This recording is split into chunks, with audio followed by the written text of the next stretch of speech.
Hello दोस्तों, आप सभी को कार्तिक मास या दामोदर मास की बहुत बहुत शुभकामनाएं। तो आज है वैकुंठ चतुर्दशी, जिसका कार्तिक मास में बहुत ज़्यादा महत्व है। आज और कल घी के कम से कम 11 और 21 दीपक जलाएं और भगवान की कृपा पाएं। जय श्री हरि दोस्तों, आज है वैकुंठ चतुर्दशी। वैकुंठ चतुर्दशी और कल है पूर्णिमा। ये दोनों व्रत कार्तिक माह में बहुत महत्वपूर्ण है। मैं वैकुंठ एकादशी की 3 पौराणिक कथाएं लेकर आई हूँ, जिसको सुनने मात्र से वैकुंठ की प्राप्ति होती है।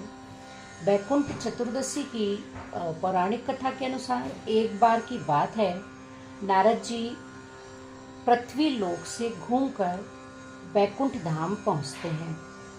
भगवान विष्णु उन्हें आदर पूर्वक बिठाते हैं और प्रसन्न होकर उनके आने का कारण पूछते हैं।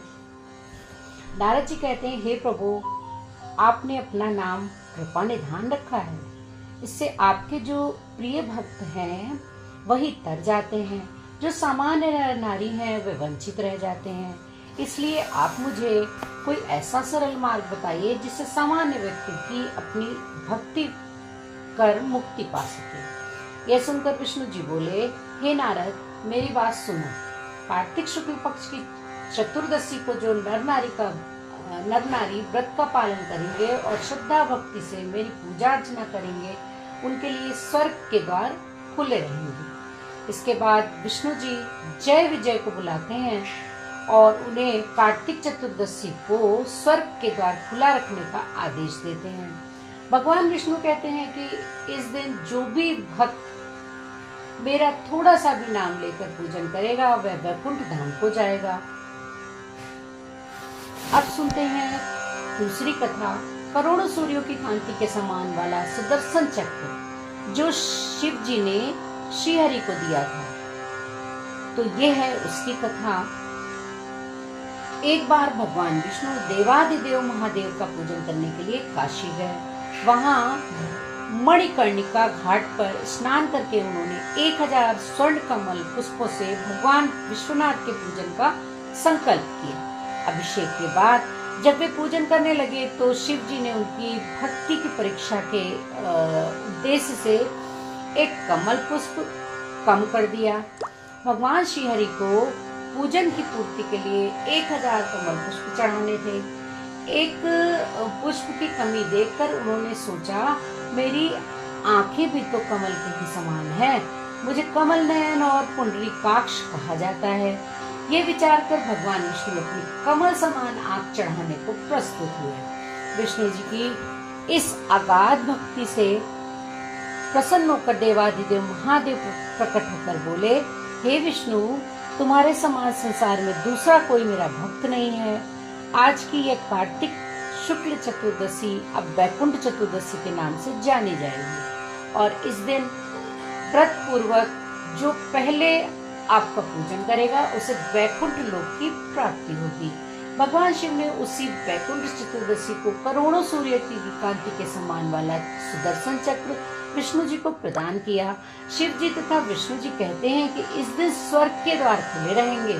मृत्यु लोक में रहने वाला कोई भी व्यक्ति इस व्रत को करता है, वह अपना स्थान वैकुंठ धाम में सुनिश्चित कर लेता है। वैकुंठ चतुर्दशी से संबंधित तीसरी कथा। जब पापी धनेश्वर ब्राह्मण को हुई वैकुंठ धाम की प्राप्ति। धनेश्वर नामक एक ब्राह्मण था जो बहुत बुरे काम करता था, उसके ऊपर कई पाप थे। एक दिन वो गोदावरी नदी में स्नान के लिए गया। उस दिन वैकुंठ चतुर्दशी थी। कई भक्तजन उस दिन पूजा अर्चना कर गोदावरी घाट पर आए थे।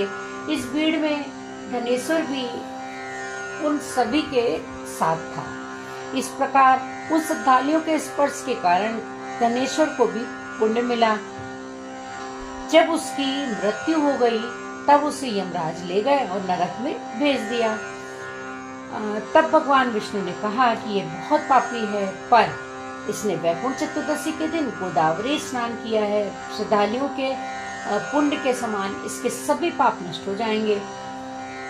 इसलिए इसे वैकुंठ धाम मिलेगा। अतः धनेश्वर को वैकुंठ धाम की प्राप्ति हुई। बोलो विष्णु भगवान की जय।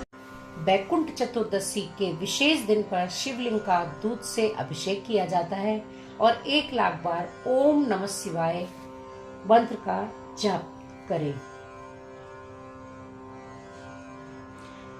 वैकुंठ चौदस वाले दिन श्रीहरि ने 1000 स्वर्ण कमल के पुष्पों से महादेव जी की पूजा की थी।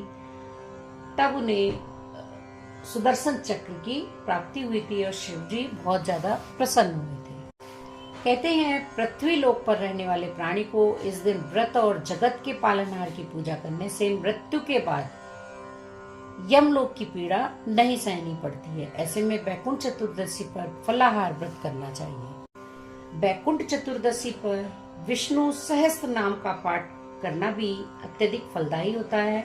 मान्यता है कि इसके फल स्वरूप व्यक्ति को वैकुंठ धाम को स्थान मिलता है। इस दिन भगवान विष्णु को बेलपत्र चढ़ाने चाहिए। वहीं इस दिन भगवान शिव को तुलसी दल अर्पित करें।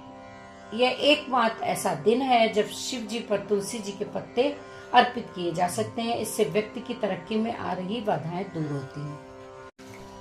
वैकुंठ चतुर्दशी पर बेलपत्र और आंवला का भी पेड़ की पूजा करें। इससे घर में लक्ष्मी जी का वास होता है और उन्हें दूध और जल से सींचें। तो ये थी वैकुंठ चतुर्दशी की छोटी सी जानकारी। आपको कैसी लगी? आपके सभी के जीवन में श्री हरि कृपा करें। जय श्री हरि, जय हो विष्णु भगवान की।